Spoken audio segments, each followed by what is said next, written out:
Friends, ఎలా ఉన్నారు? బాగున్నారా? ఇదేంటంటే కీరా దోసకాయ ఉంది కదా ఫ్రెండ్స్, దాన్ని యొక్క పచ్చడి అనమాట. రైస్లోకి చూడండి. ఇది కనుక మీకు నచ్చినట్టయితే లైక్ చేయండి, షేర్ చేయండి, సబ్స్క్రైబ్ చేయండి ఫ్రెండ్స్. చూడండి ఫ్రెండ్స్, మీరు కూడా ట్రై చేయండి ఒకసారి. ఈ పచ్చి కీరా దోసకాయలు రెండు అనమాట, పెద్ద సైజు బాగా తయారైన కాయలు అనమాట ఫ్రెండ్స్. దాన్ని ముక్కలుగా కట్ చేసామన్నమాట. పైన అంతా కూడా తీసేసి, పైన కొంతమంది అయితే అలా కూడా వేసుకోవచ్చు. మేము ఏంటంటే మొత్తం తొక్కు తీసేసి మొత్తం అంతా కూడా వీటిని ముక్కలుగా కట్ చేసి, చిన్న చిన్న ముక్కలుగా కట్ చేసి దాంట్లో ఏంటంటే మిక్సీ పట్టేసాం అనమాట. దీంట్లో ఏంటంటే పచ్చిమిరకాయలు, చింతపండు, జీలకర్ర, సాల్ట్ అన్నీ కూడా కలిపేసి మిక్సీ పట్టేసాం అనమాట ఫ్రెండ్స్. పచ్చపిచ్చగా పట్టేసి దీంట్లో తాలింపు వేసుకున్నాను అనమాట ఫ్రెండ్స్. ఇది చూడండి.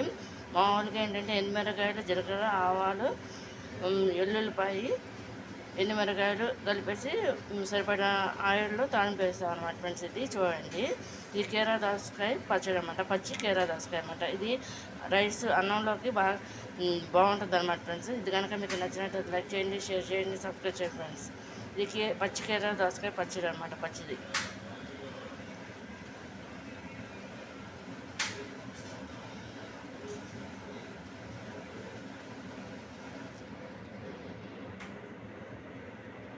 అన్నీ కూడా పచ్చి అనమాట ఫ్రెండ్స్. ఇది దీనికి చింతపండు ఏంటంటే కీరా దోసకాయ పులుపు ఉండదు కాబట్టి ఒక చిన్న సైజు నిమ్మకాయ అంత చింతపండు అనమాట. దీంతోనే కలిపేసి మిక్సీ పట్టేసుకోవాలన్నమాట. పచ్చిమిరకాయలతో పాటు సరిపడిన పచ్చిమిరకాయలతో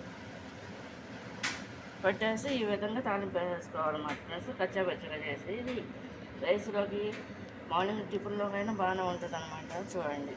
ఇది కనుక నచ్చినట్లు లైక్ చేయండి, షేర్ చేయండి. Bye.